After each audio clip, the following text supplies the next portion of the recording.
6 milliards de caméras nous observent. Dans la rue, sur nos lieux de travail, dans nos maisons. Elles capturent des images qui semblent impossibles. Ça défie les lois de la physique. C'est hallucinant. Des experts procèdent à des analyses approfondies de ces phénomènes inhabituels. Je veux savoir ce que je vois. Il doit y avoir une explication. Qu'est-ce qu'il se passe? Dans cet épisode, après 65 millions d'années, les dinosaures sont de retour. On dirait les restes d'un T-Rex, d'un bébé T-Rex. Il y a eu plusieurs expéditions pour tenter de retrouver cette créature. Une apparition divine a été filmée en train de traverser le ciel. C'est juste incroyable. Seigneur! Et l'expert en explosifs, Matt Kuchar, essaie de faire voler une cabane. C'est bon. Des phénomènes bizarres. Des mystères filmés. Ça, c'est de l'explosion. Que se cache-t-il derrière ces étranges évidences?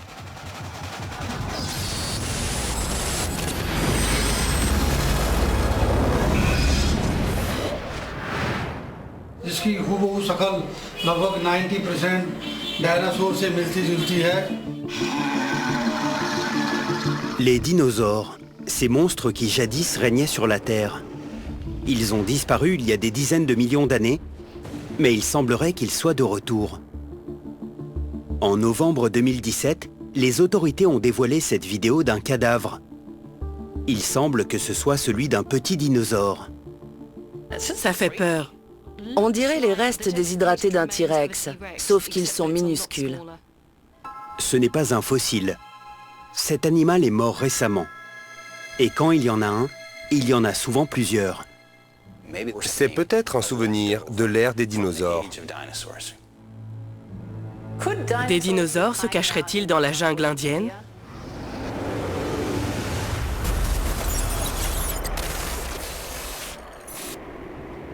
Novembre 2017, dans la partie indienne de l'Himalaya. Dans cette immense chaîne de montagnes de 213 000 m², toutes sortes de créatures vagabondent paisiblement, de l'ours noir d'Asie au panda roux, en passant par le léopard des neiges. Mais quand les autorités décident de rouvrir une centrale abandonnée située sur les contreforts, elles font une découverte incroyable. Jaspur में एक बिजली घर था जो लगभग 35 सालों बाद खोला गया। उस बिजली घर के फर्श पर ये पड़ा हुआ मिला, जिसकी हूबहू शक्ल लगभग 90% डायनासोर से मिलती-जुलती है। Dans la vidéo, on voit plusieurs officiels indiens et sur le bureau, on dirait les restes déshydratés d'un T-Rex, sauf qu'ils sont minuscules. उनके सुपुर्द किया जा रहा है ताकि इसमें ये कार्रवाई की जा सके कि ये डायनासोर कितना पुराना है, या कौन सी प्रजाति का है, या कौन सा ये प्राणी है जो हूबहू डायनासोर की तरह दिखता है। Ce truc devrait avoir disparu depuis 65 millions d'années, mais on dirait qu'il vient de mourir. J'ai déjà vu des restes de dinosaures et des fossiles, mais là, il y a encore la peau.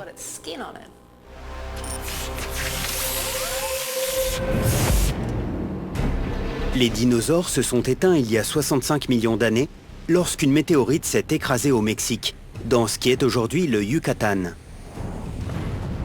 Mais les scientifiques savent maintenant que tous les dinosaures n'ont pas été tués. Quand on pense aux dinosaures, on pense aux brontosaures, aux Tyrannosaurus rex, à ces immenses créatures qui dominaient la Terre et qui se sont éteintes. Et pourtant, les dinosaures ne se sont pas éteints. Ils existent encore aujourd'hui sous forme d'oiseaux. Ce sont des dinosaures. Mais la découverte de ce qui semble être un bébé dinosaure mort récemment suggère que les oiseaux ne sont pas les seuls dinosaures ayant échappé à la météorite.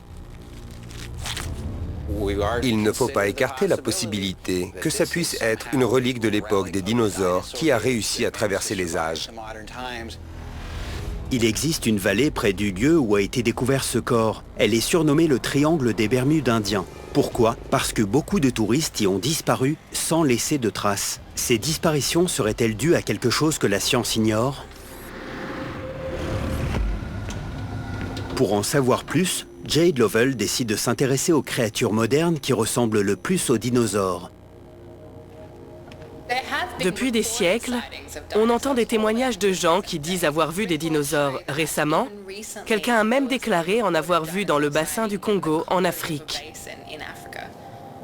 Il existe des témoignages, certains datant du début du XXe siècle, d'habitants de cette région disant avoir vu un énorme sauropode. Mais contrairement au brontosaure, il ne mange pas que des herbes. Celui-ci mange aussi des animaux, et paraît-il, des hommes. Les biologistes estiment que ces témoignages sont suffisamment crédibles pour que des expéditions soient lancées afin de tenter de capturer la bête. Même si les explorateurs disent l'avoir vu, ils n'ont pu rapporter aucune preuve. Et même les satellites n'ont trouvé aucune trace de l'existence de cette créature. Le problème, c'est que le bassin du Congo et sa jungle couvrent 4 millions de kilomètres carrés. Tous ces témoignages restent donc non confirmés. Mais dans les contreforts de l'Himalaya, l'existence de cette créature ne fait aucun débat. Il fait la taille d'un chat, donc il est possible qu'il ait pu vivre sans être aperçu. Mais une question demeure. Qu'est-ce que c'est ?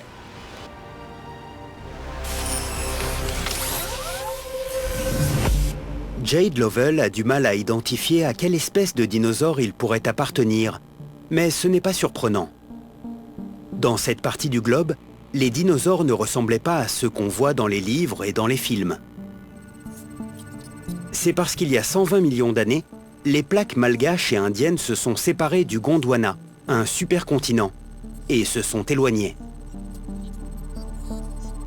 Pendant cette période, l'Inde et Madagascar se sont retrouvés isolés du reste du monde. Les dinosaures présents ont donc évolué très différemment des autres. Ces dinosaures différents ont évolué en suivant des stratégies de survie différentes et en donnant vie à des petits différents. Le roi de la jungle n'était pas le T-Rex, mais le Rajasaurus. Il était plus gros et avait une apparence étrange. Il pouvait peser jusqu'à 2700 kilos. Il est possible que cette région reculée de l'Inde ait vu cette créature évoluer différemment de tout ce qu'on connaît.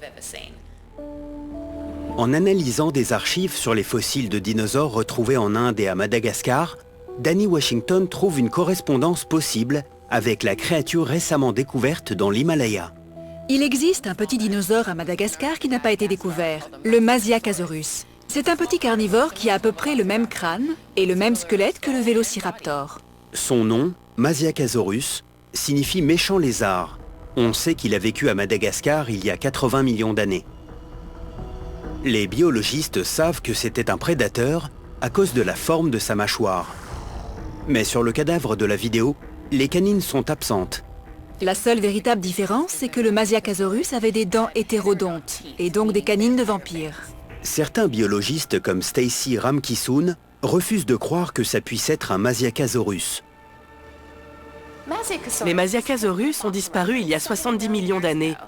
Alors s'ils existaient encore, on aurait déjà trouvé des squelettes. Ça ne peut pas en être un.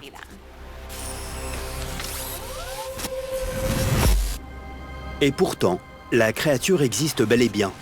Lovell pense qu'elle pourrait être le fruit d'une expérience de résurrection génétique.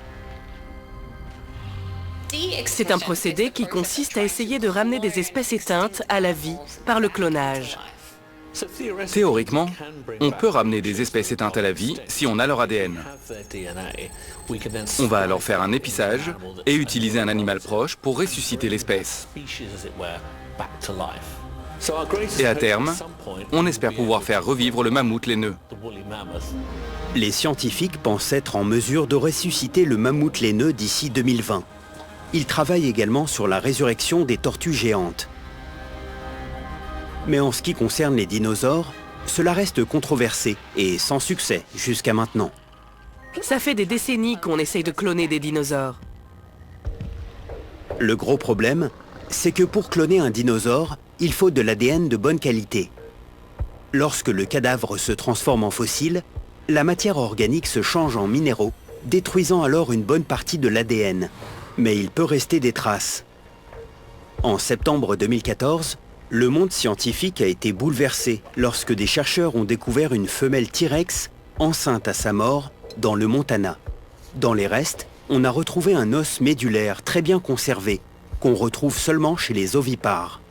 L'os médulaire, retrouvé chez cette femelle dinosaure, est une excellente source d'ADN. L'os médulaire contient énormément d'ADN riche en calcium, utilisé pour fabriquer des coquilles d'œufs. Beaucoup de scientifiques sont convaincus que la résurrection des dinosaures n'est plus qu'une question de temps. La zone où la créature a été trouvée était autrefois l'habitat de beaucoup de dinosaures géants. On peut trouver des fossiles de dinosaures dans beaucoup d'endroits en Inde, mais le Gujarat est connu pour être le Jurassic Park indien. Alors si des scientifiques indiens trouvaient un cadavre de dinosaure enceinte, peut-être qu'ils seraient capables de cloner celui qu'on voit dans la vidéo. Je me sentais impressionnée par cet homme-là. On fait face à un imposteur, on fait face à un charlatan. On a trouvé ça un peu bizarre. C'est un autre niveau de mensonge. Démasqué, vendredi 20h30, à Canal D. Dans l'Himalaya, des locaux ont découvert une créature ressemblant à un bébé T-Rex. Les experts veulent savoir si c'est un remake de Jurassic Park. Tony McMahon regroupe les données sur la créature avec celles des fossiles pour savoir si elle a pu être créée en laboratoire. Est-ce que le Jurassic Park va bientôt ouvrir ses portes? L'épissage de l'ADN en est encore à ses débuts. Mais pourrait-on imaginer qu'un dinosaure ait pu être recréé dans un laboratoire secret? Pour la biologiste Dani Washington, les scientifiques ont encore pas mal d'obstacles à franchir. On n'a pas assez d'ADN de dinosaures pour en recréer un. Et nos ordinateurs ne sont pas assez puissants pour le séquencer. Elle analyse le crâne de l'animal. Contrairement à celui d'un dinosaure, sa mâchoire n'est pas faite de plusieurs os. On pourrait retracer ses origines à l'ère du Jurassique, mais il a ensuite évolué très différemment. Ça prouve que ce n'est pas un dinosaure. C'est un mammifère. Mais les scientifiques ont du mal à trouver un mammifère semblable à ce cadavre. Certains pensent qu'il s'agit des restes d'un mustélidé, mais la ressemblance n'est pas frappante. Mais quoi que soit cette créature, les dinosaures seront peut-être bientôt de retour. On n'a pas encore assez d'ADN pour recréer un dinosaure, mais la science évolue très vite.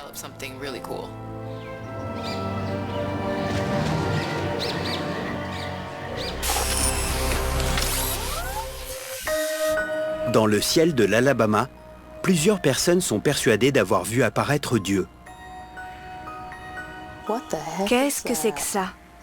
Il y a vraiment quelqu'un qui marche à travers les nuages. Incroyable. C'est impossible. Ça a l'air mystique. C'est irréel. Une gigantesque silhouette humaine apparaît alors, grande de 30 mètres de haut, et semble marcher dans les nuages. C'est juste incroyable. Seigneur! J'ai l'impression d'assister à un miracle. Mais qu'est-ce que c'est?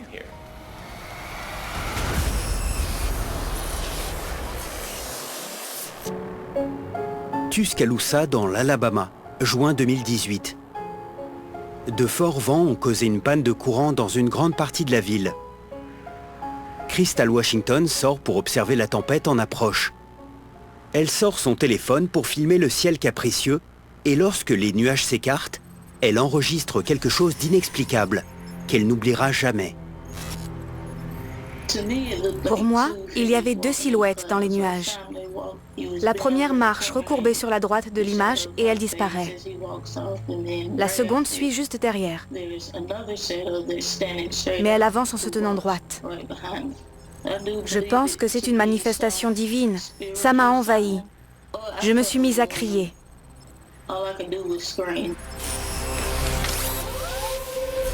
Les experts restent sans voix devant cette promenade nuageuse. C'est un vrai mystère. Je suis météorologue, mais ce phénomène reste un casse-tête pour moi. Je regarde la vidéo et je vois une sorte de tempête. Il y a une zone carrée blanche. Et tout à coup, une silhouette apparaît et traverse le nuage.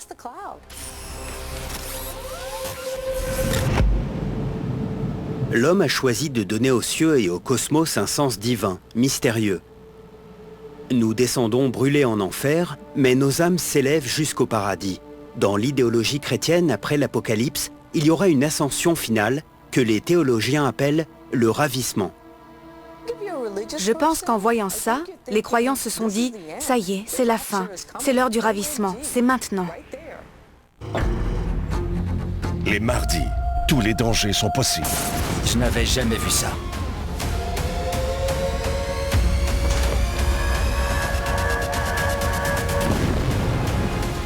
Ça s'est passé tellement vite, j'ai crié. On n'avait aucune certitude qu'elle allait survivre. Il fallait sortir de là à tout prix. Oh non! On craignait pour notre vie. Les mardis catastrophes, dès 20h, à Canal D. Dans le ciel de l'Alabama, une silhouette est aperçue en train de marcher dans les nuages. Ce genre d'événement a été rapporté plusieurs fois dans l'histoire, mais il n'avait jamais été filmé. Mais les enquêteurs cherchent d'autres explications à cette apparition. La géoscientifique Cyan Proctor se demande s'il ne s'agirait pas d'un phénomène rarement observé, le spectre de Brocken. Un spectre de Brocken apparaît lorsqu'une personne se trouve, par exemple, au sommet d'une montagne et que le soleil se trouve plus bas derrière elle. Les rayons du soleil vont alors projeter une silhouette ou une ombre de la personne à travers les nuages. Le spectre de Brocken doit son nom au pic de Brocken, situé en Allemagne. C'est là que le phénomène a été observé pour la première fois en 1780. L'exemple le plus connu de ce spectre s'est produit dans les Cairngorms en Écosse. Des randonneurs ont été si effrayés en voyant leur propre ombre dans les nuages qu'ils ont appelé ça le grand homme gris de Ben Macdouy. Des témoignages rapportent avoir vu le spectre depuis un avion. Là, vous pouvez voir l'ombre de l'avion sur les nuages plus bas. Et la plupart du temps, l'avion va être entouré d'un halo. Et bien ça, c'est le spectre de Brocken. Mais après avoir analysé la vidéo, le météorologue Chris Walczek rejette la théorie du spectre de Brocken. Dans cette vidéo, on voit clairement que le soleil n'est pas derrière la personne qui filme. Donc ce n'est pas son ombre qui est projetée dans les nuages. Ça veut dire qu'il y a une autre explication à ce phénomène observé. Chris Walczek pense avoir trouvé une explication à cette apparition divine. En fait, ce qu'on voit dans la vidéo, c'est un nuage peu élevé qui a l'air de se déplacer moins vite que les autres. Il est troué, et dans l'un de ces trous, on peut apercevoir des nuages plus élevés qui se déplacent dans une autre direction. C'est une coïncidence incroyable. On peut voir 2 ou 3 couches nuageuses qui projettent l'image d'une silhouette qui se déplace. Mais la femme à l'origine de ces images, Crystal Washington, est convaincue que la silhouette qu'elle a vue et filmée est plus qu'un jeu de lumière. Beaucoup de gens m'ont dit que le ciel m'envoyait un signe.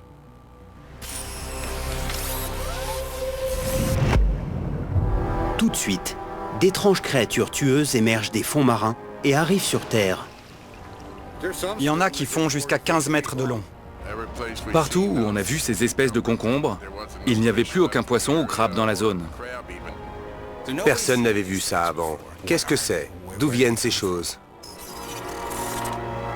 La mystérieuse forme s'est mise à se dupliquer et de petits clones commencent à apparaître sur les plages américaines. Ça ressemble à une invasion. Il faut qu'on sache si ces trucs sont dangereux pour l'homme. C'est dingue, elles arrivent et je doute qu'on puisse les arrêter.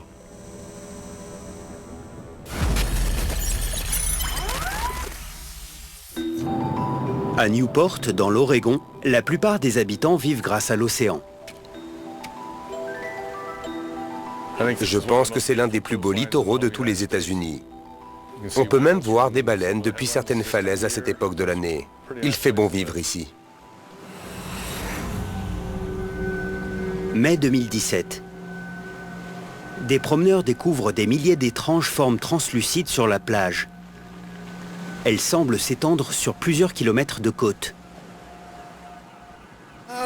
Ils sont ronds comme des concombres. Certains sont aussi grands que mon petit doigt. Mais il y en a d'autres qui sont énormes et qui font 50 cm. Il y a des espèces de bosses dessus et ils ont une couleur un peu rosâtre. On dirait des cornichons. Ils sont assez spongieux au toucher, c'est très bizarre. J'ai vu plein d'autres animaux, des requins, des baleines, mais j'avais jamais vu un truc comme ça. Les experts restent déconcertés devant la nature de ces choses translucides en forme de cône. Mais ils sont d'accord sur une chose, elles sont vivantes. C'est plus proche de l'animal que de la plante. Je n'ai jamais vu cet aspect gélatineux chez une plante, mais ça existe dans les organismes aquatiques. C'est donc un animal. Donc personne n'avait vu ces bestioles. Et tout à coup, elles viennent nous envahir en masse. Qu'est-ce qu'il se passe? Les plongeurs recherchent l'origine de ces êtres. Ils découvrent alors quelque chose qui semble venir d'une autre planète.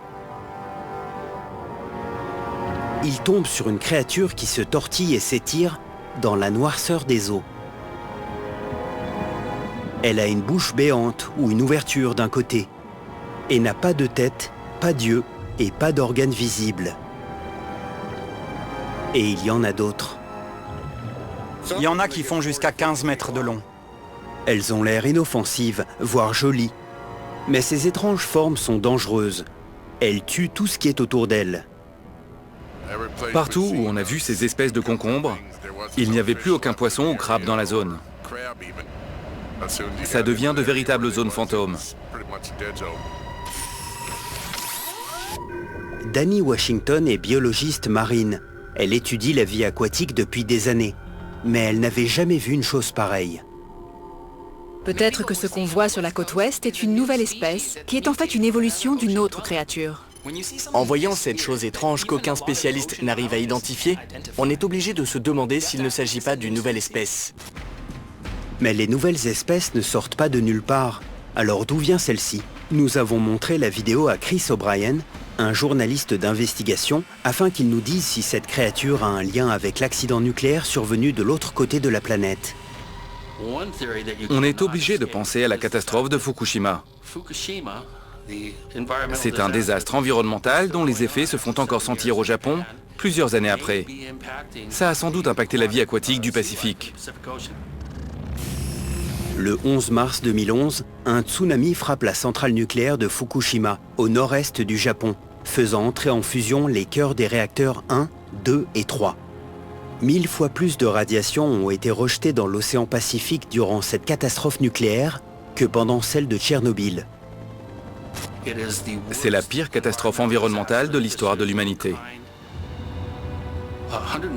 150 000 litres d'eau hautement radioactive s'échappent du site et contaminent le Pacifique chaque jour. L'accident a relâché des radiations gamma, pouvant causer de sévères mutations génétiques et des cancers. En mai 2015, des photographes ont pris des images de marguerites mutantes à plus de 100 km de la centrale de Fukushima. Et selon des témoignages, la vie marine aussi a été génétiquement modifiée par les radiations nucléaires. On constate de plus en plus de particularités génétiques chez les animaux marins. On a observé des orques à 2 têtes, des baleines et des saumons avec de grosses tumeurs, et des étoiles de mer avec des branches cassantes. Cette créature marine aux allures de reptile qui envoie ses petits sur les plages, serait-elle un monstre mutant? Suivez les histoires saisissantes de gens ayant survécu à l'impossible. Je suis tombé sur du béton. Mon corps était tout brûlé. Les lumières se sont éteintes. Tu étais mort. J'ai frôlé la mort. Mardi 21h, à Canal D. Le journaliste d'investigation Chris O'Brien suspecte la créature qui perturbe l'écosystème des côtes de l'Oregon d'être un mutant créé par la catastrophe nucléaire de Fukushima. Je pense que c'est le début d'une période très effrayante et très inquiétante pour la vie marine de notre planète. Et ça ne va pas aller en s'arrangeant. Mais après avoir examiné les archives officielles, Dani Washington n'est pas convaincu que cette étrange créature soit un ver aquatique mutant. Si ces créatures avaient été contaminées par des retombées radioactives, on aurait constaté un haut niveau de radiation sur les côtes. Mais les postes de surveillance n'ont rien noté d'anormal. On a donc peut-être affaire à quelque chose de complètement différent. En s'intéressant aux témoignages de pêcheurs ayant vu la créature de près, Dani Washington remarque qu'ils affirment qu'elle brille. Selon eux, ces organismes brillent en bleu quand ils sont dérangés.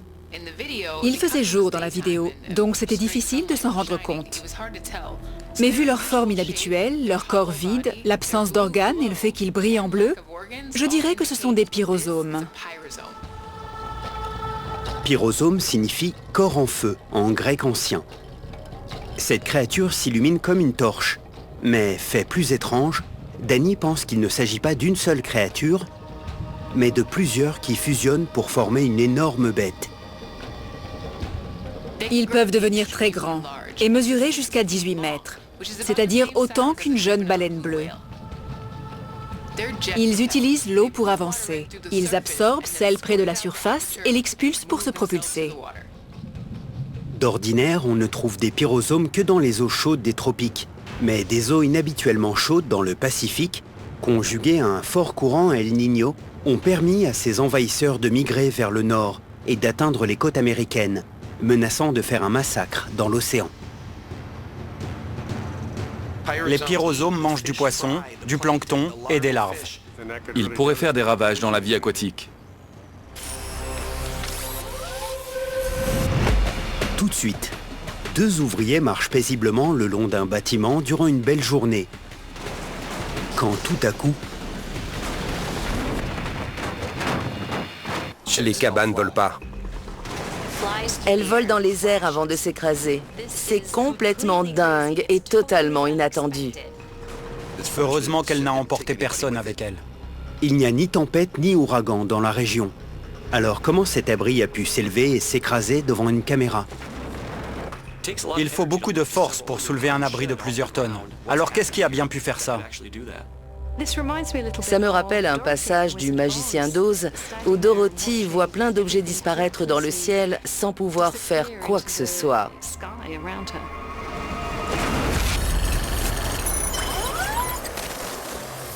27 avril 2013. C'est une matinée tranquille sur une zone industrielle chinoise. On voit deux hommes passer devant la caméra.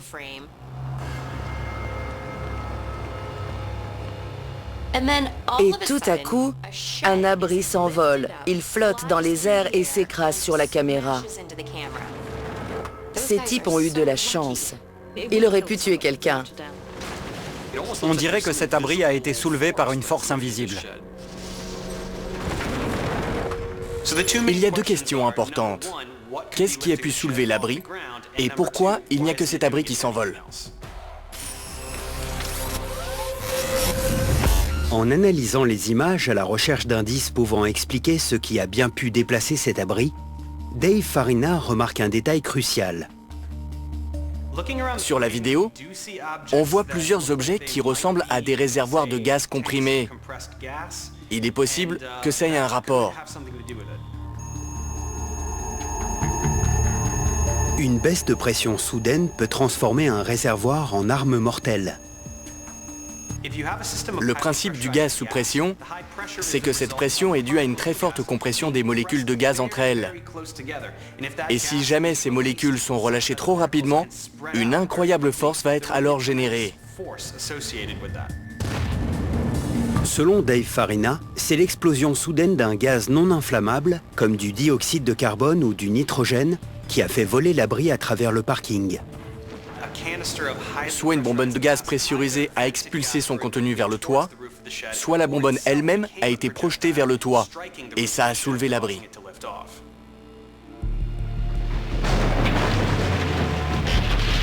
Nous avons montré ces images à un expert en explosifs, Matt Kuchar.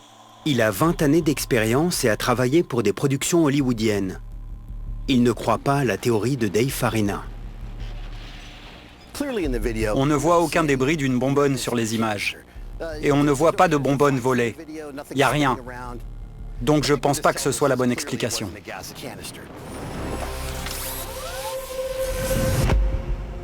Connor McCourt, notre spécialiste en analyse d'images, remarque un détail qui pourrait permettre de résoudre le mystère de l'abri volant. Juste avant que l'abri décolle, on peut voir de la fumée traverser la cour. D'où elle peut bien venir?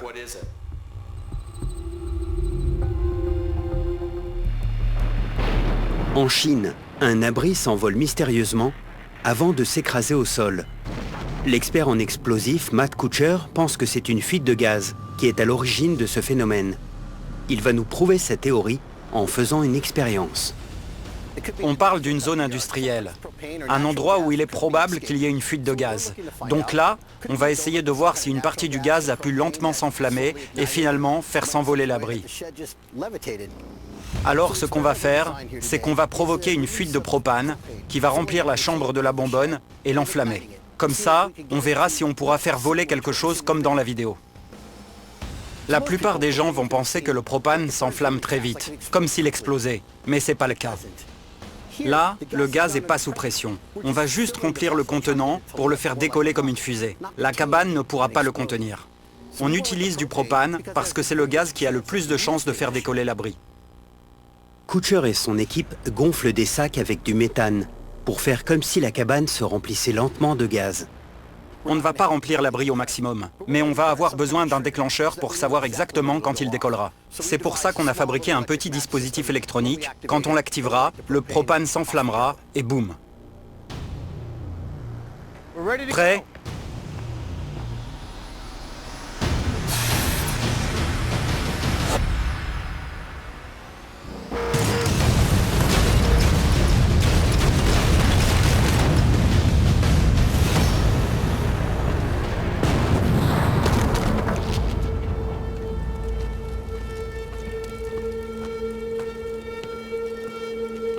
La structure de l'abri n'est pas assez solide pour résister à une telle pression. Donc je ne pense pas que ce soit dû au propane. Il y a une autre explication à ce qu'il s'est passé.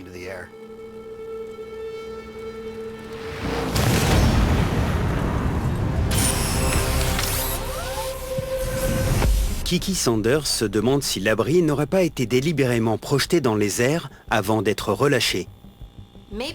Peut-être qu'il a été levé par une grue et qu'il y a eu un problème.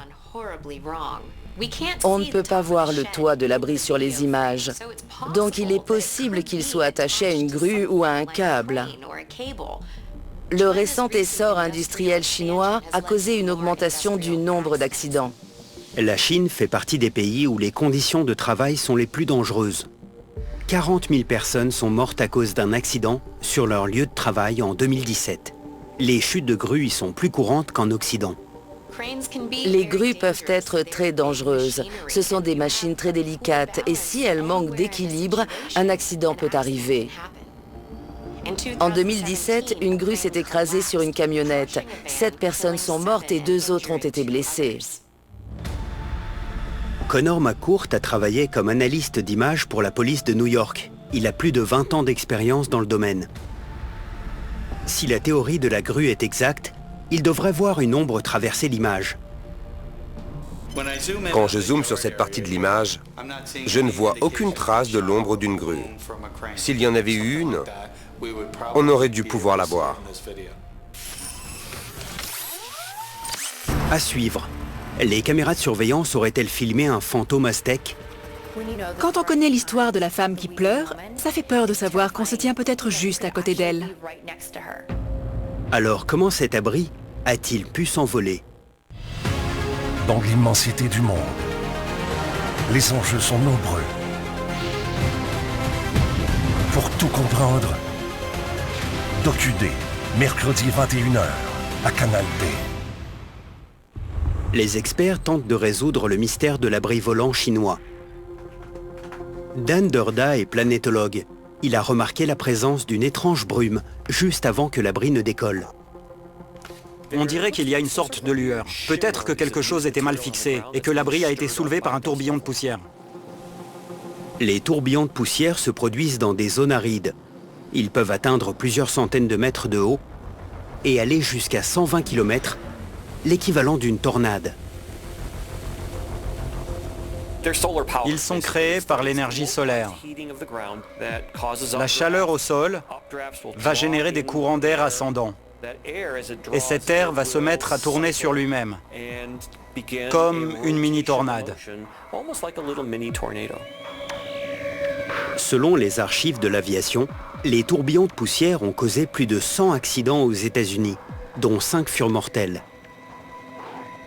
Un tourbillon de poussière très puissant pourrait avoir assez de force aérodynamique pour soulever cet abri. C'est un peu la version moderne de ce qui arrive à Dorothy dans Le Magicien d'Oz.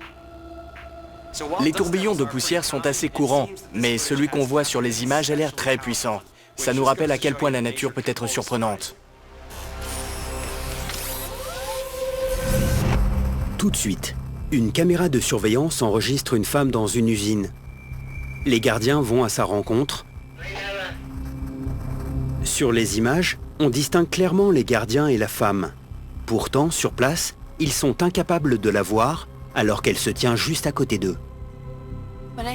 La première fois que j'ai vu la vidéo, j'en ai eu des frissons. On dirait une espèce de cache-cache assez bizarre avec un fantôme. On le voit à l'image, mais sur place, les gardiens ne le trouvent pas. Certains locaux pensent qu'il s'agit vraiment d'un fantôme. Le fantôme de la femme qui pleure. On raconte qu'après avoir perdu son amant, elle aurait tué ses enfants et que depuis, elle en chercherait d'autres pour les tuer.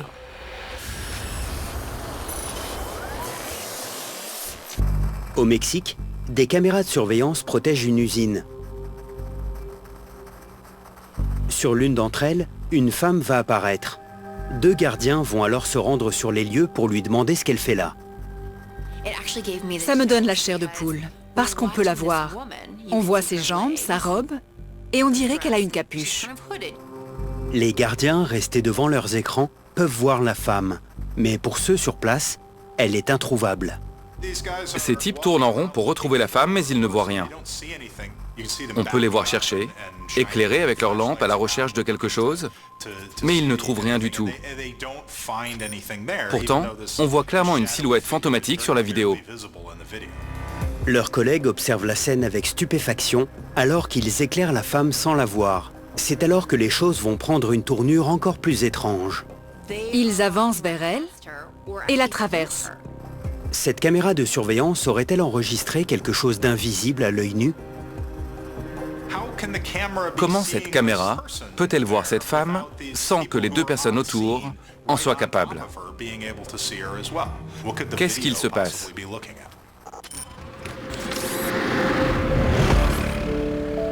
Mally Fox comprend pourquoi les locaux sont si terrifiés devant cette vidéo. Je trouve très effrayante la manière dont il traverse la femme alors qu'elle reste plantée là. On a l'impression que c'est un fantôme. La Llorona, ou la femme qui pleure, est l'un des fantômes les plus célèbres du Mexique. Elle aurait été vue dans tout le pays. Pour certains, elle serait le fantôme d'une maîtresse de Cortés, le conquistador, qui l'aurait quittée pour une Espagnole. On raconte qu'après avoir perdu son amant, elle aurait tué ses enfants et que depuis, elle en chercherait d'autres pour les tuer.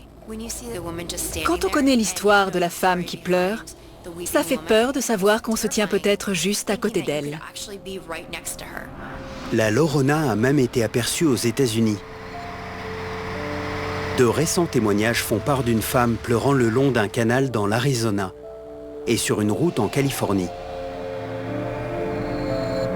Mais est-ce la première fois qu'elle est filmée?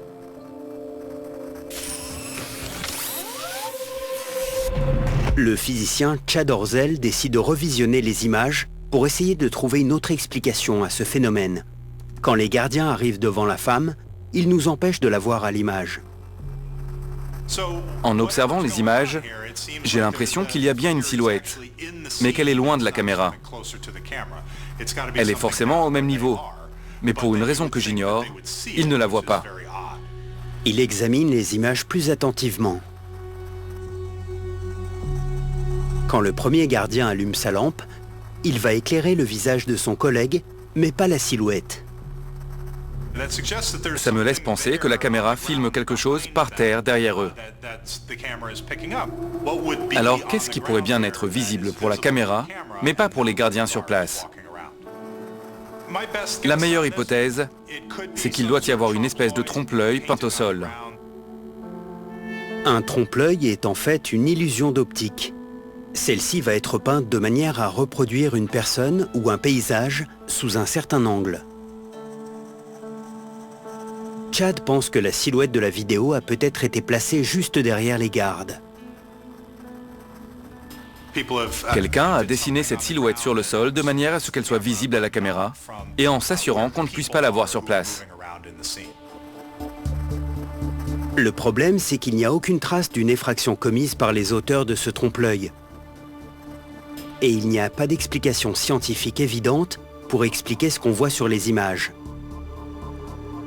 Peut-être qu'il y a vraiment des fantômes autour de nous, mais qu'on ne peut pas les voir.